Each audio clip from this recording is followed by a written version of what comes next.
Hola, hola, ¿cómo están? Mi nombre es Carmen Gloria Jarpa y les doy la más cordial bienvenida a un nuevo programa de Puentes Sociales y Educativos.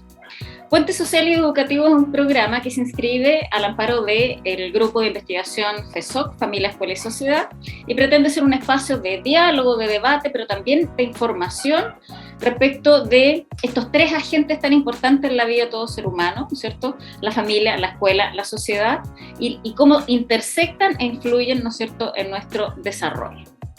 El día de hoy tenemos un tema que está muy vigente por estos días en Chile y yo creo que en el mundo, también a propósito de la pandemia, que es el tema de la salud mental, pero lo vamos a enfocar desde la educación en salud mental.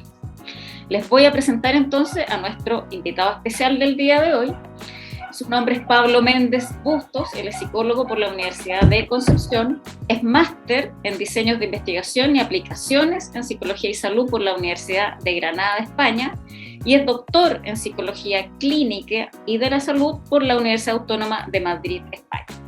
Actualmente es académico adscrito al Departamento de Psicología de la Universidad Católica del Maule y también forma parte del grupo Familia, Escuela y Sociedad como investigador, siendo su línea de investigación Prevención del Suicidio y Familia Escuela. Bienvenido, Pablo, a este programa. Muchas gracias por haber accedido a esta participación. No, muchas gracias a usted y a ti, Carmen Gloria, por la invitación. Así que encantado de poder conversar hoy contigo. Muy bien, bueno, el tema de hoy es un tema que está bastante, ¿no es cierto?, presente en las conversaciones a propósito también de la pandemia, del confinamiento y luego del desconfinamiento, del proceso que estamos viviendo, que es el tema de la educación en salud mental. Entonces, tal vez como para partir, Pablo, preguntarte a propósito de tu experiencia y de que efectivamente tú has trabajado durante mucho tiempo en este tema, ¿cuál dirías en general que es la situación de salud mental en Chile hoy? Bueno, nosotros, como tú bien señalabas, ahí en el análisis hay una línea divisoria, la pandemia, antes de la pandemia, después de la pandemia. Antes de la pandemia, nosotros como país ya teníamos una deuda importante respecto a la salud mental. Nosotros no teníamos buenos indicadores, tenemos prevalencias de trastornos psiquiátricos bastante elevados respecto de los países vecinos y aún más en adolescentes. Los adolescentes estaban viviendo una situación bastante crítica antes de la pandemia. En parte inherente a las transformaciones propias de la etapa evolutiva en que se encuentran, pero además exacerbado por la situación de crisis también que estábamos viendo como país, en el fondo. Nosotros no podemos tener una mirada de la salud mental excluida de la sociedad en la cual estamos insertos y por lo tanto nuestro Chile estaba también bastante vulnerable en términos estructurales.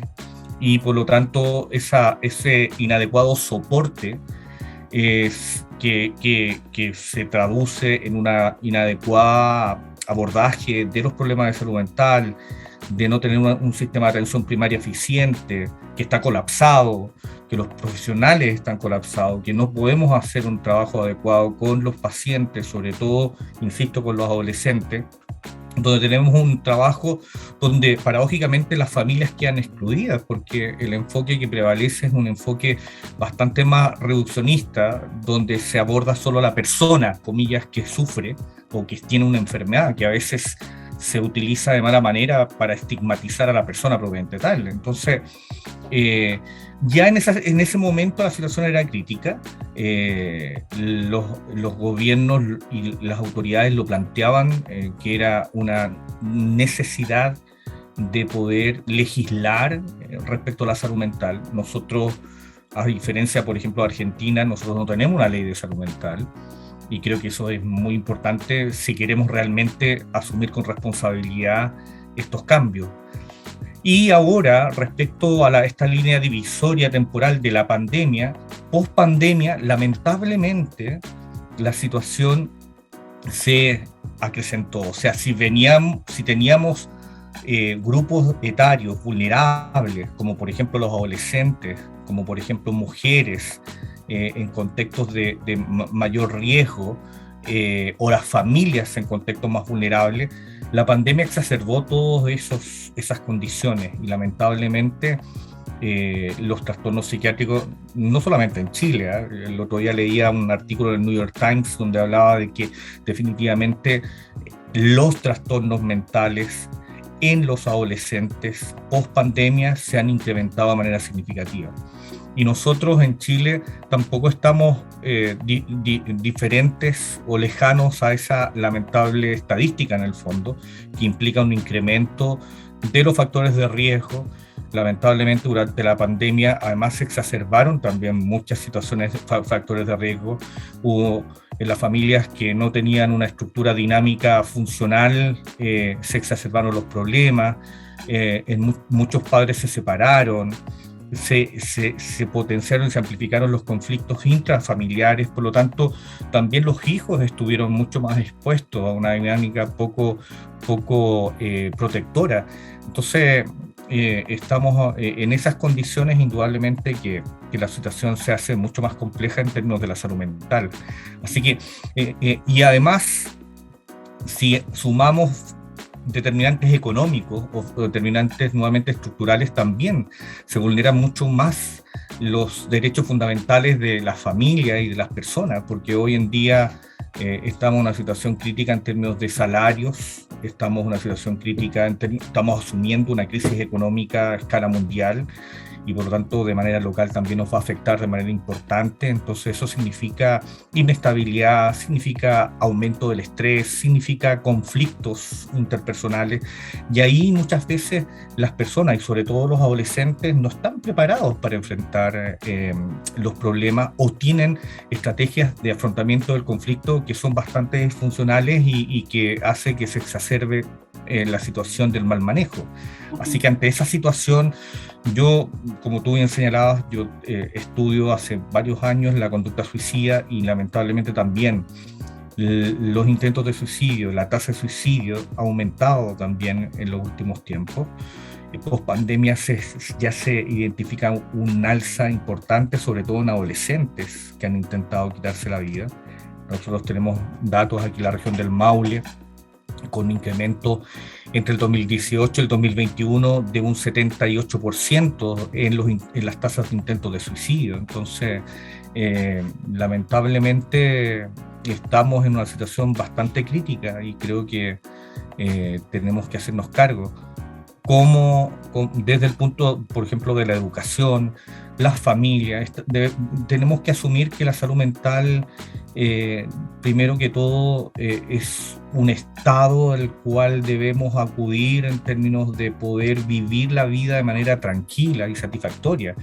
Si no somos capaces de satisfacer necesidades básicas, si estamos expuestos a situaciones de discriminación, si nuestro acceso a la salud mental es restrictiva, porque lamentablemente también en Chile la salud mental pública no funciona como quisiéramos, y la salud mental privada es muy cara, y por lo tanto discrimina y hace que el acceso sea demasiado discriminador respecto a los grupos más vulnerables. Entonces, ahí tenemos un círculo bastante poco virtuoso, y por eso yo creo que también es importante que podamos enfrentar a distintos niveles esta situación de la salud mental. La salud mental no es el psiquiatra, no es el médico, no es solo el psicólogo y la persona que está sufriendo ese problema. Somos todos nosotros. Es la familia, es el colegio, que tenemos mucho que aportar y mucho que hacer respecto a la prevención de los trastornos psiquiátricos, de la salud mental en general, de nuestros niños, niñas y adolescentes. Pablo, me surgen dos preguntas, tal vez también para el público que nos va a ver o nos va a escuchar por las distintas plataformas. Cuando hablamos de problemas de salud mental, ¿qué estamos incluyendo en esa categoría? ¿Qué cosas están inscritas en esa categoría? Mira, los trastornos que post pandemia se han incrementado de manera importante son los trastornos de ansiedad, los trastornos del ánimo, en este caso de depresión. En los trastornos de ansiedad también están las crisis de pánico, han aumentado de manera importante, y también algunos trastornos asociados a consumo problemático de alcohol y droga. Perfecto. estamos en ese espectro de diagnósticos psiquiátricos habitual. Principalmente. Y a propósito de una de tus investigaciones o de tu línea de investigación, que es el tema de la prevención del suicidio, cuando hablamos de un adolescente que eventualmente está teniendo desde la ideación suicida hasta los eventuales intentos de suicidio, ¿siempre está vinculado a algún estado depresivo? ¿Hay a la base de eso una depresión o podrían haber otros factores desencadenantes? Por lo general, lo que se establece es que las personas que lamentablemente se han quitado la vida, aproximadamente el 90% presentaba un trastorno psiquiátrico, principalmente trastornos del ánimo, como la depresión severa. Por lo tanto, sí, estamos ante personas que tienen un cuadro psicopatológico a la base. Ahora, pero ahí mediado, porque para llegar a tener un trastorno psiquiátrico tenemos una historia, y esa historia es multifactorial, desde las familias, desde las condiciones en que hemos vivido, desde el colegio que nos tocó educarnos, desde la dinámica familiar y la cultura organizacional del colegio en el cual también nos fuimos socializando. Nosotros también tenemos un proceso, y me permito conectarlo con tu pregunta en términos de socialización en el fondo. Nosotros tenemos una socialización todavía bastante dicotómica, bastante rígida, donde los hombres no lloran, las mujeres sí lloran, los hombres tienen que resolver los problemas solos y las mujeres sí pueden pedir ayuda. Y ahí también se exacerba porque la salud mental tiene este prejuicio o este estigma asociado. De hecho, en Chile y en el mundo, las personas que más consultan a psiquiatras, sobre todo psicoterapeutas, son las mujeres, lo que no implica que tengan más problemas las mujeres que nosotros los hombres en el fondo, sino que nosotros hemos sido mal educados en términos de qué significa manejar nuestras emociones, qué significa cuando uno tiene tristeza y qué significa cuando uno se siente afligido y requiere de levantar la mano y pedir ayuda, ya sea a un cercano, un familiar o a un profesional, probablemente tal. Claro, porque ha ocurrido un fenómeno, sí, que tiene que ver con que hoy en día pareciera que cuando figuras públicas han develado que tienen problemas de salud mental o que se han tratado en problemas de salud mental, particularmente cuando el actual presidente era candidato, ¿no es cierto?, a la presidencia. Él hace este acto de declaración pública. Cambió como un poco el tono a propósito de esto, en el entendido de que es importante hablar de estos temas, ¿sí? A propósito de lo que tú dices, que es un tema como cultural, ¿no? De hecho, yo creo que a muchos nos cuesta reconocer eventualmente que hemos ido alguna vez al psicólogo, porque hay un cierto estigma a ese respecto. Entonces, eso juega importancia cuando estamos hablando, por ejemplo, de el abordaje temprano de este tipo de temas, el hecho de que las personas no se atrevan a decir que tienen alguna dificultad o que pasan triste mucho tiempo o que le dan estos ataques de pánico y no lo saben cómo manejar. ¿Juega alguna importancia respecto de lo que podemos trabajar a nivel de prevención y particularmente en los colegios? Sí, yo creo que el prejuicio y el estigma asociado a la salud mental, si bien es cierto ha disminuido en los últimos años, pero prevalece aún, es un tremendo obstáculo para poder, porque la importancia de la prevención es llegar a tiempo y entregar un tratamiento oportuno. Y hoy estamos llegando tarde y el tratamiento no necesariamente es el más eficaz el que están recibiendo las personas. Entonces, por eso creo en el caso, por ejemplo, de los niños, niñas y adolescentes, la educación en salud mental es muy importante porque sumado al proceso de cambio que ellos están viviendo, considerando que también la pubertad se está adelantando, muchas veces las demandas del entorno los superan y no saben reconocer sus propias emociones. Porque hoy también estamos en una sociedad que está como moldeada en términos de emociones como bien calificadas y otras que son negadas en el fondo. O sea, necesitamos ser exitosos, por lo tanto tenemos que andar alegres, contentos, satisfechos en el fondo, y eso es como lo que prima. Pero cuando tengo tristeza, cuando me da miedo a algo, cuando estoy inseguro, cuando hay cosas que me probleman, no nos han enseñado que eso también puede ocurrir. Y no nos transforma en una persona, comillas, menos exitosa o con un desempeño social más bajo. Pero como no tenemos esa educación, no sabemos cómo reaccionar. Los niños a veces están tristes, pero obviamente que no saben expresar su tristeza, se enojan, hacen pataletas o son mucho más contestatarios, y ahí se genera un círculo poco favorable, porque los padres lo interpretan como mañas, como transgresiones propias de la edad, y a veces es que están pasando mal, es que a veces no saben, porque están tratando de responder, configurar su identidad, saber qué van a hacer en el futuro, en esta transición hacia la adultez. Es súper complejo. Y en el caso de los adultos, yo creo que como estamos mucho más inmersos en este medio como exitista y en esta, y como nosotros somos de algún modo producto de esta socialización como bien dicotomizada, en el fondo, como hablábamos recién, yo creo que también cuesta bastante levantar la mano y pedir ayuda. Yo creo que, como tú lo señalabas, si bien es cierto, hoy nos cuesta menos hablar de que fuimos al psicólogo y pedimos apoyo psicoterapéutico o tuvimos que ir al psiquiatra, todavía hay cierto pudor, claro, en la expresión, y por lo tanto ese pudor todavía nos muestra que no somos capaces de reconocer que la salud mental es salud en el fondo. Exactamente.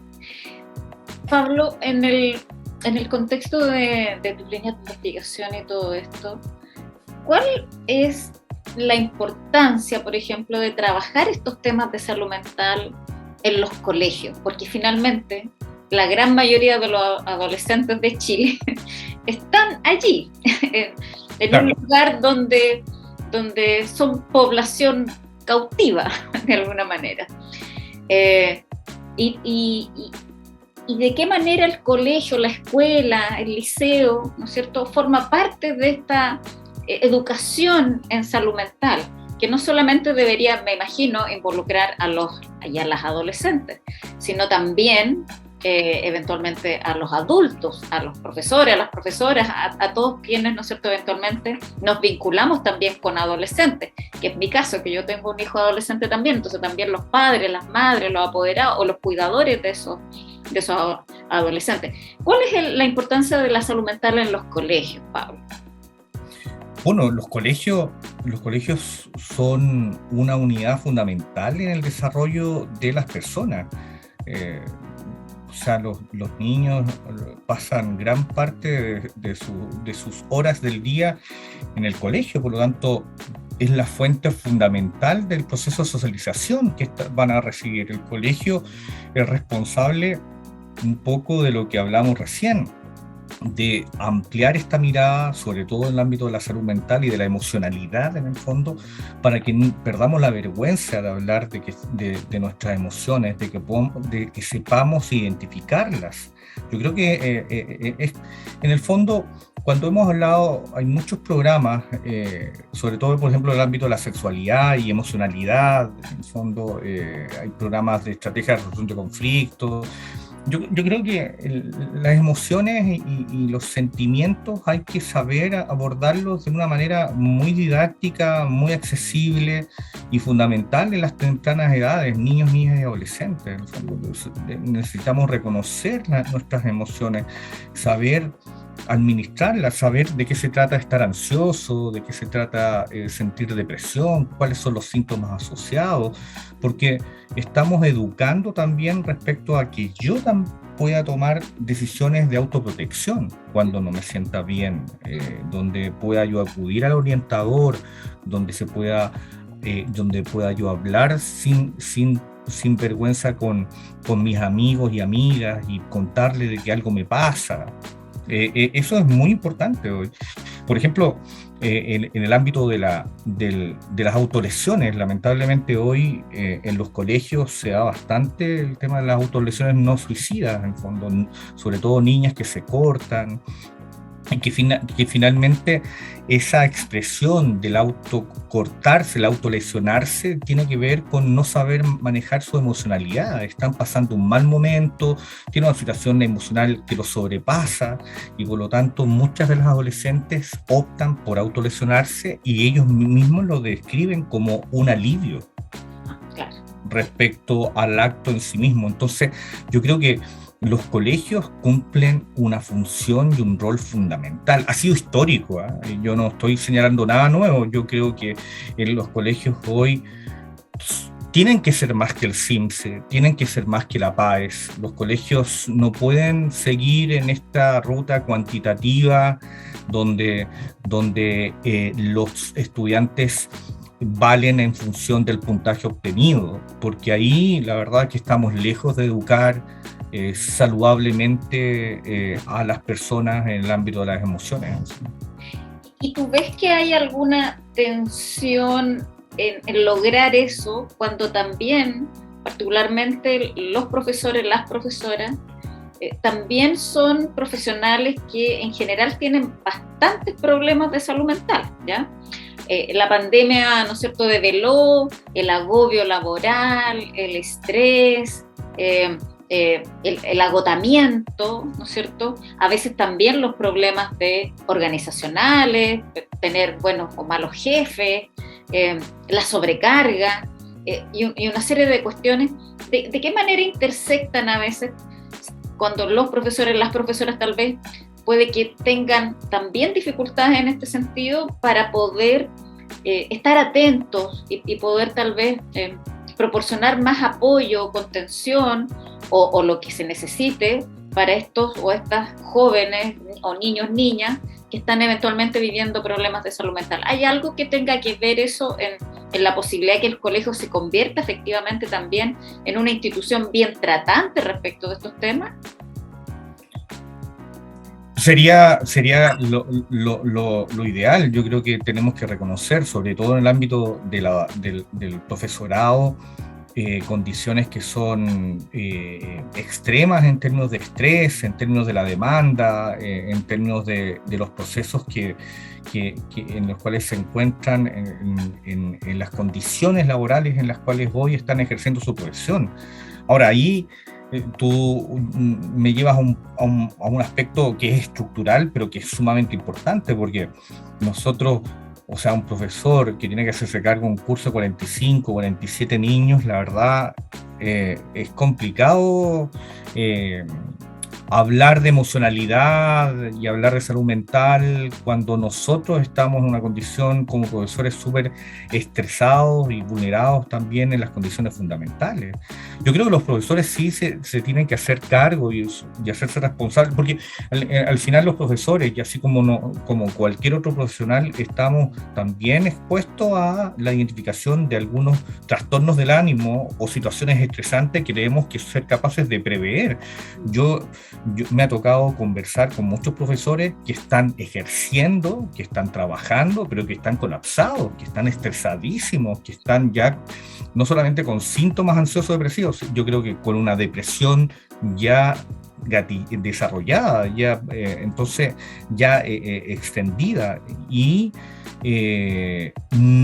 desde ahí también hay una señal de cómo nos protegemos, porque el sistema también es discriminador a través de las licencias médicas. Nadie quiere presentar una licencia médica por salud mental, no solamente porque, bueno, por una parte porque las ISAPRES sobre todo rechazan las licencias y eso es un efecto colateral familiar y económico importante en los desfases de los pagos.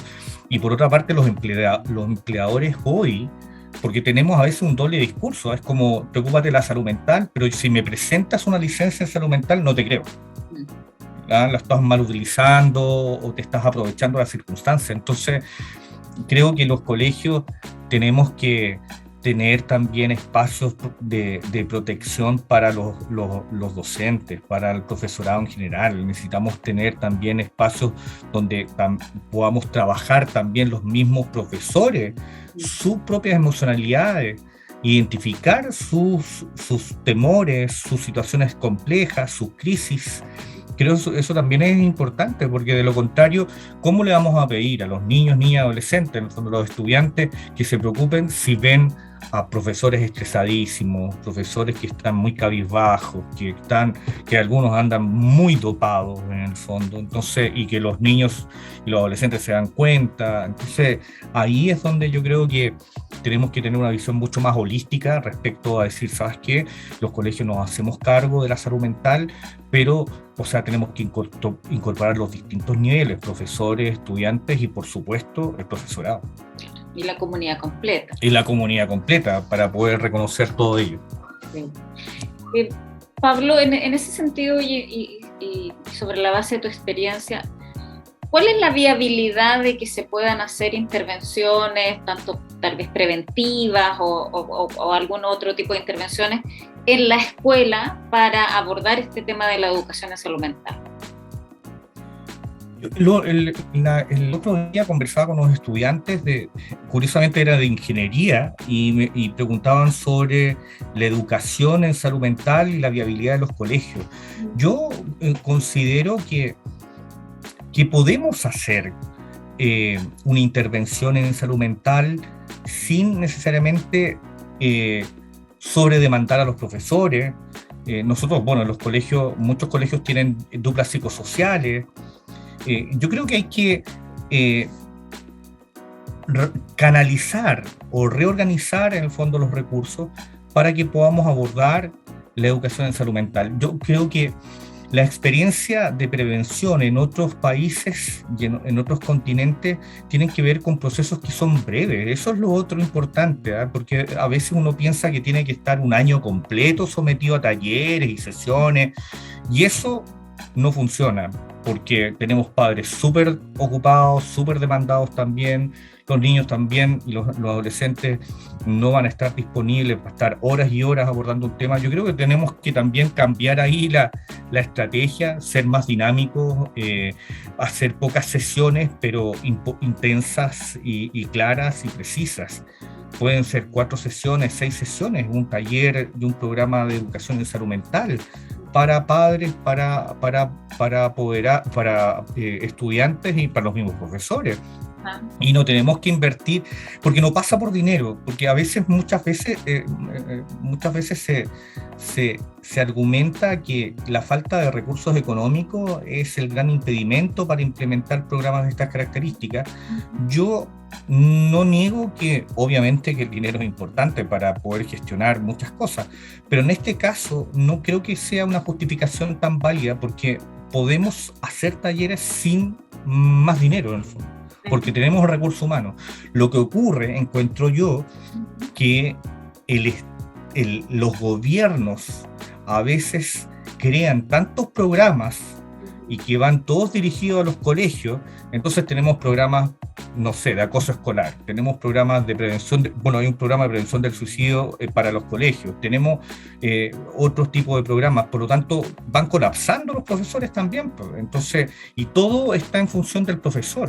Entonces necesitamos también reinvertir, organizarnos y decir, ¿sabes qué? Vamos a hacer algo muy preciso, muy acotado, con sesiones muy bien dirigidas, dinámicas, para que podamos, en el fondo, porque estos son temas que tienen que ser tratados de manera simple, ¿eh? Yo creo que también debe haber un cambio en el diseño metodológico, dado que tenemos que llegar de manera más entretenida, más simple, menos técnica, pero no por eso menos importante para el abordaje de este tipo de temas. Por lo tanto, creo que los colegios podemos realizar actividades o educación en salud mental ahora, ya. Yo creo que además no podemos seguir esperando. No podemos seguir esperando, porque la situación y la crisis de salud mental en Chile está desatada. No tenemos mucho margen. Ahora, en ese sentido, pareciera que lo importante es que el colegio, de alguna manera, armonice los distintos recursos que tiene, ¿ya? Por ejemplo, si cuenta con una dupla psicosocial, ahí tiene un recurso, ¿ya?, que poder utilizar, ¿no es cierto?, para este tipo de temas. Organizar alguna especie de taller más ligado a lo vivencial, ¿no? También, es decir, más participativo, más creativo, no charlístico, porque a veces también el taller se transforma en una presentación muy unidireccional, ¿ya?, donde sí, pierde el sentido. Me parece que es importante también recurrir a elementos en donde las personas les ocurra algo en ese taller, vivan algo en ese taller, ¿ya?, que sea importante de aplicar posteriormente, que tenga algún sentido, ¿no es cierto?, una aplicabilidad concreta. ¿Te parece a ti algo de eso? Sí, totalmente de acuerdo. Creo que, insisto, creo que la forma de abordar la temática es crucial, y siendo mucho más estratégico la forma de, como tú bien señalabas, no charlas, las típicas charlas que están acostumbrados, porque los estudiantes están acostumbrados y a priori ya saben, no charla de educación sexual, charla de buen trato. Entonces, y siempre hay un experto que les habla y les dice lo que deben hacer. Pero como tú bien señalas, es diferente que ellos tomen que asuman un rol mucho más protagónico, que puedan ellos construir o co-construir el espacio de diálogo. Y la verdad es que pasan cosas muy importantes. A mí me invitaron a hablar con estudiantes de séptimo y octavo básico, y la verdad, a través de un programa de la NIT, y debo reconocer que al comienzo tenía mis aprensiones, porque yo dije, ¿cómo voy a hablar con niños del séptimo y octavo básico? Que uno además tiene esta costumbre de hablar como en términos como muy técnicos y todo eso. Y la verdad es que fue un tremendo ejercicio de reducción de la complejidad, y me llevé una tremenda sorpresa porque los niños y niñas estaban muy motivados. Como no tienen tanto filtro, hablaban, por ejemplo, de su entorno comunitario, de cómo algunos primos tenían algunas conductas de riesgo, por ejemplo, el tema del consumo de drogas. Ellos lo hablaban de manera como muy abierta, la pena, la forma en que abordaban los problemas, si peleaban o no peleaban con los amigos, y se agarraban a golpes o no. Todo eso que fue, en términos de diagnóstico, importantísimo, me dio a mí la base de decir, ¿sabes qué? Podemos empezar a temprana edad, en el fondo, a hablar de la salud mental. Podemos hablar de lo que sientes a temprana edad, pero como tú bien señalabas, en un formato distinto. Claro. No de profesor-alumno en el fondo, sino que hablemos abiertamente del tema. Cuento yo mi experiencia, cuentan ustedes su experiencia, y la verdad es que es bastante favorable. Y yo encuentro que los adolescentes, yo también tengo hijas adolescentes, necesitan que les creen, le inventen un espacio en los colegios para que puedan hablar de su emocionalidad, para que puedan hablar de lo que sienten, de sus frustraciones, de sus deseos, de sus aspiraciones, de cómo quieren llegar a ser como personas. Creo que es muy amplio. Como tú señalas, no necesitamos más tecnicismo, necesitamos hablar, un espacio de respeto, donde los chicos y chicas aprendan a relacionarse desde las diferencias y podamos darnos cuenta que somos diferentes, pero que podemos llegar a un consenso respecto a lo que queremos hacer y cómo queremos llevar nuestra convivencia, por lo menos en nuestros colegios. Eso es fundamental, porque finalmente lo que pasa a veces en los colegios, como pasa en los trabajos, que uno se convierte en el estudiante en el colegio, o en el trabajador en el espacio laboral, y pareciera que se pierde la característica de la persona, del ser humano, ¿ya? Y humanizar de nuevo nuestros vínculos podría también servir, ¿no es cierto?, para trabajar en estos temas. Tal vez una última pregunta, Pablo, porque bueno, como este espacio es bastante informativo, seguramente la gente se debe estar preguntando lo mismo que yo. ¿Hay algún tipo de trabajo que tú hayas desarrollado o que otros hayan desarrollado en términos de elaborar estas metodologías, de diseñar este espacio de conversaciones, del tipo, ¿no es cierto?, la típica, ¿no es cierto?, ¿dónde puedo encontrar material sobre este tipo de temas? ¿Hay o no talleres que estén ya formulados? ¿Hay materiales que yo pueda ir a algún lugar para mirar experiencias hechas en otros colegios? Nosotros, con un equipo de investigación de la Universidad Autónoma de Temuco, durante la pandemia nos ubicamos un proyecto del Ministerio de las Ciencias que fue crear unos pequeños videos, cortos videos de 2 minutos, 2 minutos y medio, donde el objeto es la prevención del suicidio en los colegios, y creamos 9 videos donde abordamos de manera muy simple, muy didáctica, el tema del alcohol y drogas, autolesiones y el acoso escolar. Y ahora estamos terminando la manualización de estos videos para poder también ayudar a tener una guía de trabajo respecto a los mismos videos. Inicialmente eran solo los videos y ahora estamos creando un manual que sirva como para el trabajo de esos videos.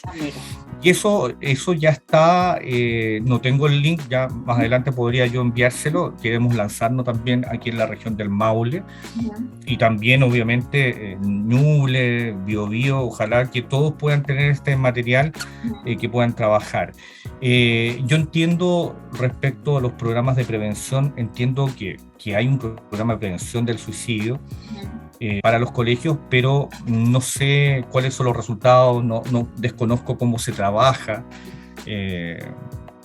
y en términos de experiencias de otros países, creo que los países que han avanzado en esto han hecho un poco lo que hemos analizado en la conversación nosotros hoy, es decir, simplificar el abordaje de estas temáticas, darnos cuenta que podemos llegar a tiempo, darnos cuenta también que no todo lo que implica pena, tristeza o emociones, comillas, no tan aceptadas socialmente, no tienen que psiquiatrizarse todo. Nosotros podemos aprender a manejar la pena y la tristeza, y evitando llegar a una situación más extrema de desarrollo de un proceso psicopatológico. Tenemos que invertir muchísimo en la temprana infancia, en la primera infancia. Hay que acompañar a las madres adolescentes que van que en su proceso de su embarazo y de su crianza temprana. Aquellos sectores de mayor vulneración debemos protegerlos para que puedan crecer las nuevas generaciones en contextos de seguridad, de que tengan futuro, de que podamos generar y garantizar en el fondo condiciones mínimas necesarias para que crezcan como cualquier ciudadano en nuestro país. Y eso también es clave, eso también es salud mental en el fondo, garantizar todo eso. Yo creo que estamos en un momento bastante movido socialmente y políticamente en Chile, por lo tanto tenemos que mantener la cordura y darnos cuenta de que hay grupos y familias que la están pasando muy mal, niños y niñas que caen en las drogas o que caen en la delincuencia, no solamente porque quieren hacerlo, sino que no tuvieron otras oportunidades en el fondo, y lamentablemente tenemos que invertir mucho más en la infancia, proteger la infancia. Y creo que eso es fundamental. Por eso es lo que tenemos que garantizar, un estado de bienestar, de que tengamos una mejor salud, como se ha planteado, una educación de calidad para todos. De ese modo también vamos a sentar las bases de una salud mental futura, de niños que van a estar menos propensos a desarrollar psicopatologías durante la adolescencia y mucho menos durante la adultez, en el fondo. Yo creo que eso es lo que marca también ciertas políticas que en otros países que han hecho de algún modo mejor el trabajo que nosotros. Totalmente de acuerdo. Es decir, bueno, vamos camino hacia allá, ¿no? A propósito de que ya el día de hoy tenemos un borrador de efectivamente, ¿no es cierto? Sí. Donde se plantea la posibilidad de un Estado garante de derechos, que es una cuestión fundamental en las democracias modernas, ¿no? Y que como país nos lo merecemos. Así que esperemos que todo eso llegue a buen término. A buen término. Pablo, ha sido verdaderamente muy grata la conversación. Podríamos estar hablando mucho rato más. Es un tema muy interesante, así que tal vez posiblemente después te vamos a pedir alguna otra oportunidad en algún futuro inmediato, ¿ya? Te agradezco mucho tu participación el día de hoy y haber accedido, ¿no es cierto?, a conversar con nosotros. No, muchas gracias, Carmen Gloria. Ha sido muy entretenido también conversar. Creo que estos son espacios, un poco lo que hablábamos antes. De esta manera uno puede llegar a más personas en un lenguaje mucho más simple para poder, en el fondo, mejorar la calidad de vida de las personas. Yo creo que si alguien que vea esta conversación, escuche esta conversación, puede tomar alguna decisión protectora, autoprotectora, genial. Ya hemos cumplido. Y para que sigan conversando, ¿no es cierto?, en sus casas. Así es.